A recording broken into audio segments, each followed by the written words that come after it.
Pertaining this proof of fund, if you have the money on you, it's a good thing. Actually, it's your own money.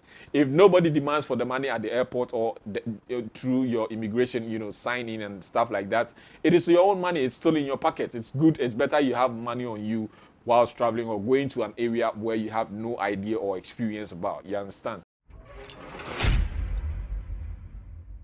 Hello lovely people, and welcome once again to another beautiful day. If you are new to this channel, just do well to hit on that subscribe button so that you can be a part of this family, because there is a lot here for you. You understand? If you're a returning subscriber, I thank you so much for your support. The love is so deep. I thank you so much for that. Now, my name is Kofi Techi as usual, and I am most grateful to have you join me here today. Today is 3rd October. Actually, today is 3rd October, and all the visa rules, all the visa, should I say, implementations we've all been expecting have all come into effect today. That is on the 3rd of October 2022. Yes, all the visas are going to be implemented. And if you're interested, you can actually log in onto the ICP website and then get yourself any of the visas of your choice. Like any visa of your choice, you can just get them from the ICP website, which is icp.gov.ae. You can just log on there and then get yourself these visas. If you're new to this topic, like if you're confused about what I'm really talking about, you can check up on our last 2 videos of which I explain the kind of visas that are going to be in place as from 3rd October 2022, so that you get a better understanding. Now, I've been getting series of questions pertaining the fact that people are asking if there is the need for a proof of fund when you are coming here on a tourist visa, and if you would have to really rent yourself a hotel or get yourself an apartment or accommodation when coming into the country. Now, truth be told, this place, this country, UAE, Dubai, Abu Dhabi, Sharjah, Ajman, Fujairah, Ras Al Khaimah, is not your country if you're traveling from elsewhere as a tourist, be it a tourist or an investor or whatever you are traveling into the country with. You are not entitled to full, should I say, this is not your country. I'll say this is not your country. And when you're coming into the country as a fresher, that is when you are coming in with any of the entry permits, especially with the 30 days and then the 60 days and the 90 days tourist visas, you would need to get yourself well prepared. This might also sound new to lots of people who are watching me right now. If you haven't watched my previous videos, I've had series of conversations about coming into the UAE prepared. So you can also check up on those videos and then get yourself endowed with all the information I've put here on this channel. Taking into consideration traveling into the UAE for the first time, like being a first timer, seriously, it is very good for you to come prepared. Coming prepared means you need to follow certain rules and regulations to be enabled or to enable you or to give you access or entry into the UAE. If you are not able to comply by the rules, like petty rules, simple rules and regulations that are in place, I'm sorry, you wouldn't be allowed into the country. Now, on planning to embark on a journey to the UAE, it is very important that you think about, first of all, your passport. Your passport needs to be about 6 months valid. It shouldn't be expired. It should have a validity of 6 months. You understand? Now, you should come very fit. Like, make sure you are coming here physically fit, emotionally fit. Whatever fitness that you need, just try your best to get them before trying to embark on the journey to the UAE. Now, make sure you get yourself the PCR test, get yourself a PCR test, get tested. Or if you are vaccinated, you need a certificate to prove that you are fully vaccinated before you are allowed into the country. Consider these things. I am just giving you a brief of whatever tips and guides you need to consider before getting into the UAE. Now, after getting yourself the PCR test or the PCR certificates, it is very important, if you've recovered from COVID previously, you would also need a certificate of proof that you've really recovered from COVID-19 and a hospital report has been given to you. Now, you shouldn't just take any kind of reports. Reports that are being allowed or accepted in the UAE are reports from organizations that are, recognized by, that are internationally recognized. Let me put it this way. They should be from hospitals or labs that are internationally recognized, not just from any kind of hospital. Now, You're coming into a country where you don't reside in. The country is not yours. You are coming as a tourist, or you are coming in to pay a visit or pay visits to someone else. Now, you should be able to prove that you have a place of abode, like a place to stay when you come into the country. So this is where the declaration of accommodation, or wherever you are going, is needed. If you're coming to visit someone here in the UAE, you would actually need the address of the person you are coming here to visit. Be it a family member, a sponsor, whoever is inviting you into the country, you would need the address of that fellow for you to be able to get into the UAE and stay without having any problems. If you have the address of the person or the fella, there is no problem for you to enter. There is no problem with you entering into the country. Now, if you're not coming to visit anybody here in the country, it is advisable that you get a hotel reservation. Like, it is not advisable, it is necessary, it is a need. Like, it's necessary for you to get a hotel reservation that you are supposed to show at the airport that you have a place of abode. You are coming in as a tourist, and that you have your own money, you have a place to stay, and nobody is going to hassle you, or nobody is going to give you any problems. One more thing that lots of people have been asking me about, that I used to be, scaring off. Like, I usually didn't want to have anything to do with this, is proof of fund. Like, people actually ask me about issues pertaining proof of fund. They've heard that you need to present about 5,000 Ghana cedis, 2,000 dirhams, 3,000 dirhams, 4,000 dirhams at the airport before you are allowed entry. I can't state for a fact that Ghanaians especially are being demanded this amount of money, or whatever country you're coming from are being demanded an amount of money to be allowed entry into the UAE. But what I recently read from one of the news portals, that's the UAE News, is that certain people from Pakistan, Bangladesh,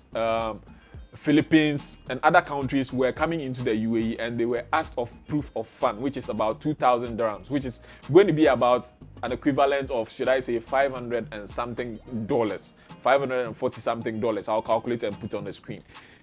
So if you are not able to get that amount of money to present at the airport, sincerely speaking, you would be repatriated back home to your country. Now, this initiative, this I think is applicable to each and everybody coming in as a tourist. Like, if you are coming in as a tourist, definitely you should be able to have money on you that is going to serve as proof of fund, like proof that you wouldn't be stranded here in the country.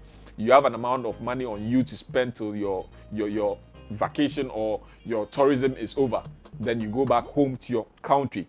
One other thing that you need to put into consideration with the new system in place is, when you are coming here into the UAE as a tourist now, it is very compulsory you come here with a round ticket. Round ticket is one of the most one of the main, or the base of which fake agents or lots of agents really do get money from people. They demand ticket money from you. You actually pay for round trip tickets, yet your agents do not, or your agents do not pay for round trips.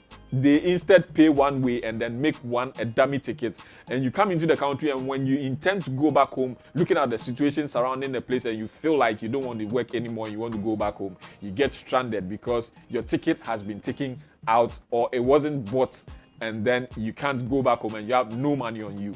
This is the main reason why we had so many people being stranded and were homeless, and were sleeping in streets, and sleeping in parks and stuff like that. If you did not know, or if you do not know, the main reason behind these repatriation of other countries, like repatriation of other nationalities, was based on the fact that they were being lured into the country by fake agents who really gave them false hopes about getting a job here in the UAE. And then on reaching the UAE, they found out that there weren't really vacancies for them as to the kind of jobs they expected to come here to do. And that's when they tried to go back home to their home countries, they couldn't, because their monies or their tickets were nowhere to be found. I didn't go over these visas because I've already done them. I've already talked about them. We treated that in our previous videos. So if you're new here or this is your first time seeing my video, you can check up on those videos and then you get a better understanding of what is really going on here in the UAE. I'm sorry I've not been able to update you recently about things going on here in the UAE and stuff like that because I've not been really fit. But now I'm okay. I'm going to do my best to keep up with all the information that is needed. Yes, and one other thing is there's one funny thing going on here in the country, whereas I would actually make a full research on that and then drop it in the next video so that I get a better understanding of what is really going on here pertaining residency. Like, people in residential areas here in the UAE have been asked to register themselves within a gap of 2 weeks. Like, in 2 weeks, all people living in buildings or residential areas should register the number of people who are living in their houses with them. And Charlie, there is a lot going to happen here in the country, of which, Charlie, it is kind of mind-busting, you understand? But all in all, it is all a good, move or initiative to put things in order. And with all these rules and regulations, all these laws in place, I guess things are going to fall back in place and everybody is going to have a better share here in the country. So thank you so much for joining me on this one. Yes, the new implementation is here and it is here to stay. So if you are coming here into the country, consider everything I've stated earlier on and then know what you are really coming here for or what you're really putting yourself into. If you have none, or if you don't have any of the mentioned or the earlier mentioned things, or should I say requirements I mentioned, then I beg you to just find them before you embark on the journey, because I don't want the instance where you travel from your home country, come here into the UAE, and you will be denied entry at the immigration and repatriated to your country. I beg you, just do due diligence and then get all the required documents before you come into the country. Now, pertaining this proof of fund, if you have the money on you, it's a good thing. Actually, it's your own money.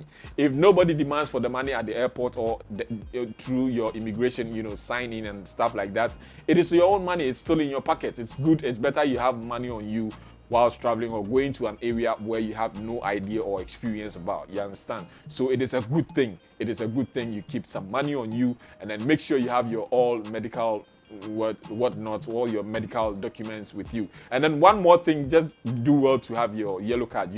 Our own country, Ghana, you understand? It is not really necessary here. It's not being demanded here in the UAE, but when you are signing in at the airport, like when you're checking in at the airport in Ghana, they actually demand for this yellow fever. It's better you spend like less than 200 cedis and make that card than be charged about 300 Ghana cedis, 500. Some people even pay 500 Ghana cedis at the airport. It is hearsay, it is alleged. I am not saying I've seen it. I didn't pay a penny when I was traveling. So it's better you do these things before you embark on the journey.